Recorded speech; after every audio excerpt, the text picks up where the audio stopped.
Ipinanganak sina Jacqueline Mary at Alice Eleanor sa isang kilalang aristokratikong pamilya na ang ama ay Viscount na naging Duke at ang ina ay milyonaryang tagapagmana.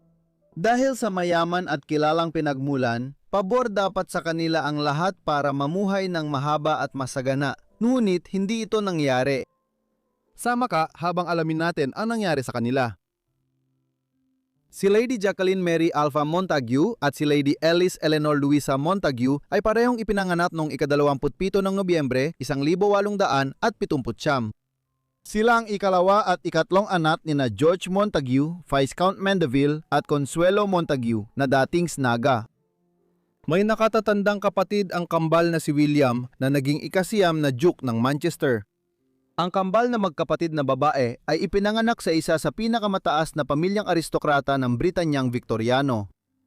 Ang kanilang ama na si George ay anak ng ikapitong Duke ng Manchester at kalaunan ay naging ikawalong Duke noong 1800 at 90 ng ang kanyang mga anak na babae ay 10 taong gulang pa lamang. Daling rin sa kilalang pamilya ang kanilang ina. Ang kanyang ama, si Don Antonio Modesto Isnaga, ay negosyantang mula sa pamilyang mayamang Cuban na napatakbo ng mga taniman ng asukal sa isla sa maraming henerasyon. Gayunpaman, inilipat nila ang kanilang negosyo at mga interes sa politika sa Estados Unidos nang bumagsak ang Imperyong Kastila sa Amerika noong unang kalahati ng ika-19 na siglo.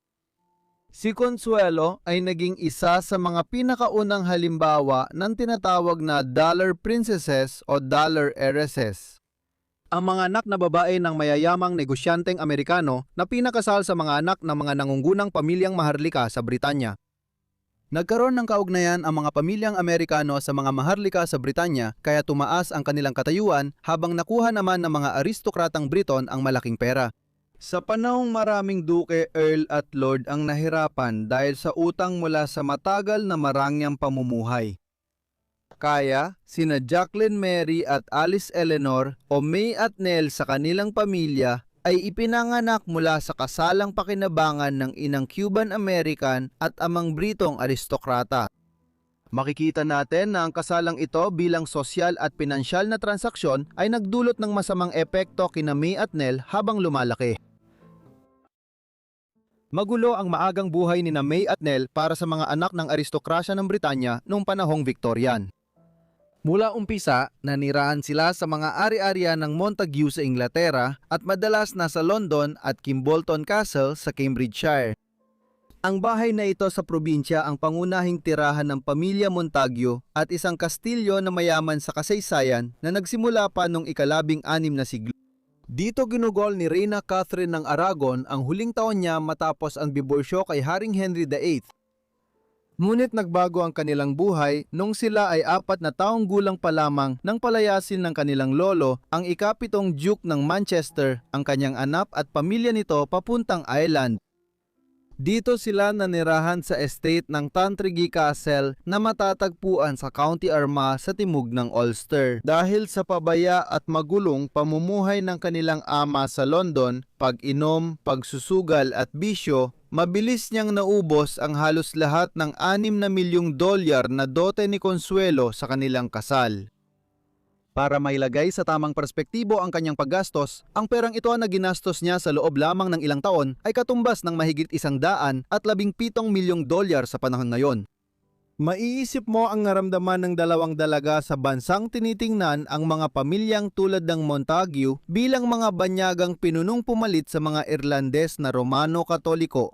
At dito nila napansin ang tensyonadong relasyon ng kanilang mga magulang na malayo sa masayang kasal. Muling nagbago ang kalagayan ng kambal na magkapatid noong 1800 at 70 nang pumanaw ang kanilang lolo dahilan upang tuluyan ng bumalik ang pamilya sa Inglaterra at ang kanilang mga magulang ay naging Duke at Duchess ng Manchester sa Kimbolton. Ang relasyon nila sa kanilang mga magulang ay tila naging di pangkaraniwang malayo ang loob. Ang Duke at Duchess ay lalong naglalaan ng oras na hati sa pagitan ng Kimbolton at London kung saan abala ang kanilang ina sa maraming gawaing kawanggawa at sina May at Nell ay lalong inaalagaan ng mga nurse, guro at iba pang kasambahay. Sa panahong ito naging malinaw na may sakit si Nell ng tinatawag noon na consumption na ngayon ay kilala natin bilang tuberculosis. Kilala ito bilang White Death noong huling ika-19 na siglo. Isa ito sa mga pinaka-nakamamatay na sakit noon sa kanluraning mundo. Dahan-dahan nitong lumitaw mula noong ika-17 siglo pataas. Pinalitan ba nito ang bulutong bilang cancer ng panahon nito? Ang sakit ay isang sakit sa paghinga at pangunahing naaapektuhan muna ang mga baga bago tuluyang bumagsak ang respiratory system. Nagiging sanhi ito ng panghihina at pagpayat ng kalamnan at katawan, kaya tinawag itong consumption na parang unti-unting kinakain ang katawan. Nang makitang si Nell ay may ganitong sakit, halos 25% ng napaagang pagkamatay sa mga bansang gaya ng Britanya ay sanhi ng tuberculosis. Ang nakakahawang sakit na ito ay dulot ng bakterya at kumakalat mula sa isang tao patungo sa iba sa pamamagitan ng hangin kapag ang mga taong may aktibong tuberculosis sa kanilang baga ay umuubo, dumudura, nagsasalita o bumabahin. Karaniwang pinaniniwalaan na si May ay may tuberculosis rin. Posibleng nakuha niya ito mula sa kanyang kapatid kahit hindi siya opisyal na na-diagnose. Maaring naranasan ni Nell at May ang matagal na ubo na may plemang may dugo, lagnat, pagpapawis tuwing gabi at pagbagsak ng timbang. Pwede ring tamaan ng tuberculosis ang ibang organ at magdulot ng iba't ibang sintomas. Ipinagdiwang ng kambal ang ika-15 nilang kaarawan noong Nobyembre 1894. Noong panahong yon, ayon sa halos kapanahon nilang si Sir Shane Leslie, sila ang dalawang pinakamaganda at pinakamaselang mga dalaga na may isip. Nakakalungkot, hindi na nila ipagdiriwang ang kanilang ika-16 na kaarawan ng magkasama. Noong ika-15 ng Marso 1895 pumanaw si May. Hindi opisyal na nakumpirma na siya ay may tuberculosis, kaya nananatiling hindi tiyak ang sanhi ng kanyang pagkamatay, bagaman pinaniniwalaang ito ay dahil sa tuberculosis. May ilang ulat na nagsasabing malaria ang dahilan ng kanyang pagkamatay, ngunit hindi ito tiyak. Kung may dahilan kung bakit pinaghinala ang malaria ang ikinamatay ni May, ito ay dahil nagbabakasyon ng kanilang pamilya sa Italia noon panahong yon. Bagamat mahirap isipin ngayon, noong wala pang eroplano at bihira umalis ang mga tao sa kanilang klima, karaniwan noon na magkasakit ng malaria ang tagahilagang Europa kapag naglakbay sa Mediterranean. Kaya, hindi imposibleng ito ang ikinamatay ni May, bagamat mas malamang na tuberculosis pa rin ang sanhi ng kanyang pagkamatay. Dahil sa pagkamatay ni May, nagkaroon ng hindi pagkakaunawaan ng kanyang ina at ang matagal niyang kaibigan na si Alva Smith Vanderbilt. Nang namatay si May, nasa Mediterranean si William Vanderbilt, asawa ni Alva, kasama ang mga Montague at siya ang nagpauwi ng bangkay ni May sa Inglaterra gamit ang yate niya. Nang malaman ito ni Alva, pinaghinalaan niya na may relasyon ang kanyang asawa at matalik niyang kaibigan. Dahil doon, lalong tumindi ang trahedya ni Consuelo noon. Kahit alam nang may tuberculosis si Nell, nagpatuloy siya sa normal na buhay matapos mamatay at mailibing si May. Noong taglamig ng 1878 ipinakilala siya sa lipunan kapwa sa London at sa US bago pa man ang kanyang ika-11 na kaarawan. Matapos dumalo sa mga okasyon sa New York noong Nobyembre, tinawag siya ng mga pahayagan bilang pinakahinahangaan sa mga dilag ng nagdaang London season at napakaganda.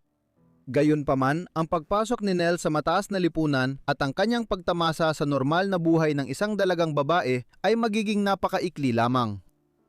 Pagkatapos ng pananatili niya sa New York at sa Estados Unidos, nagtungo sila ng kanyang ina sa St. Moritz, Switzerland na ilang siglo nang kilala sa mga bukal nitong may tubig na pinaniniwala ang nakagagaling. Dumating sila dito noong 1878 at dito ginugol ni Nell ang karamihan ng natitirang buhay niya. Ang mga ulat noong panahon na yon ay inihambing ang kanyang hindi magandang kalusugan sa kanyang pambihirang kagandahan, binanggit ang kanyang makinang na gintong kayumangging buhok at ang kanyang likas na kasiyahan sa buhay. Sa kasamaang palad, mabilis nang lumalala ang kanyang kalusugan sa panahong ito. Noong tagsibol at tagginit, kumuha ang kanyang ina ng maraming doktor para sa kanya. Nirekomenda nilang magpahinga siya at manatili sa tuyong klima at huwag bumalik sa mamasa-masang Inglaterra. Gayunpaman, walang pagbabago. Pagsapit ng simula ng 1900 taon, malinaw na siya ay namamatay na. Sa mga buwan bago siya pumanaw, dinalaw siya ng pamilya at mga kaibigan sa mga alpine retreat kung saan siya naninirahan upang magbigay ng huling pagpupugay. Si Nell ay namatay noong ika-10 ng Enero 1900 taon sa edad na 20 lamang. Malawakang iniulat ang kanyang pagpanaw kung saan ang New York Times sa Amerika at mga publikasyon tulad ng The Times sa London ay naglabas ng balita kinabukasan. Kahit sa malalayong lugar gaya ng New Zealand, agad na iulat ang kanyang buhay at pagkamatay. Isang mahalagang bahagi mula sa Otago Daily Times ang nagpapakita ng lalim ng kalungkutan sa kanyang pagpanaw, lalo na't ito ay nangyari agad matapos ang pagkamatay ng kanyang kakambal na kapatid. Maraming tao na hindi kailanman nakita si Lady Alice Montague ay nakaramdam ng biglaang lungkot at panghihinayang nang marinig ang hindi inaasang balita ng kanyang biglaang pagkamatay sa Devil's Flats. Dahil naging pamilyar na ang marami sa kanyang magandang muka sa madalas na pagkakita ng kanyang litrato o larawan sa mga ilustradong pahayagan, kaya tila naging parang personal na kaibigan siya sa lahat.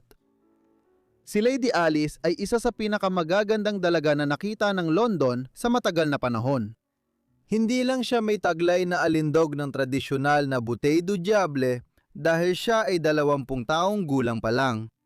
Ngunit taglay din niya ang natatanging tamis ng ekspresyon at kabaitan ng ugali. Nakakalungkot na siya ay malamig na sa libingan sa simula pa lang ng tagsibol ng kanyang buhay.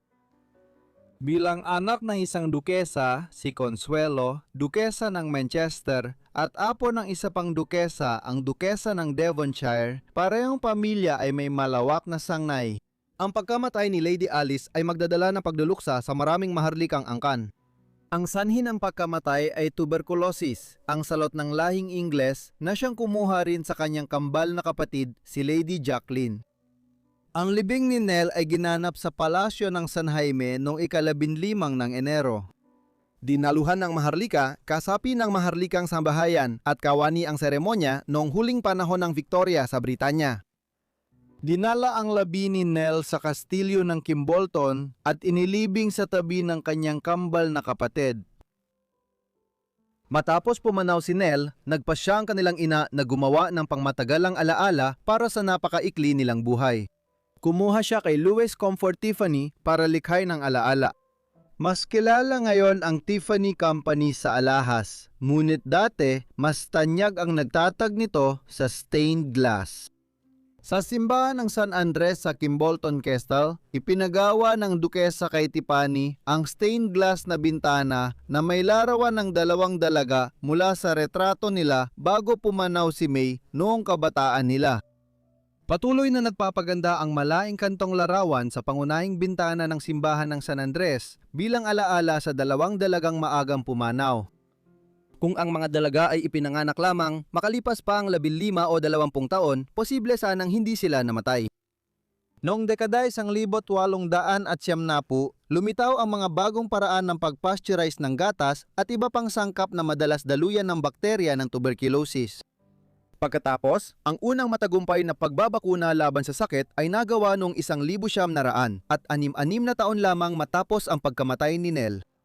Pagsapit ng dekada 20 ng ika-20 siglo, may mga bakuna na. Ngunit ang malaking pagbabago laban sa sakit ay nangyari lang matapos ang ikalawang digmaang pandaigdig.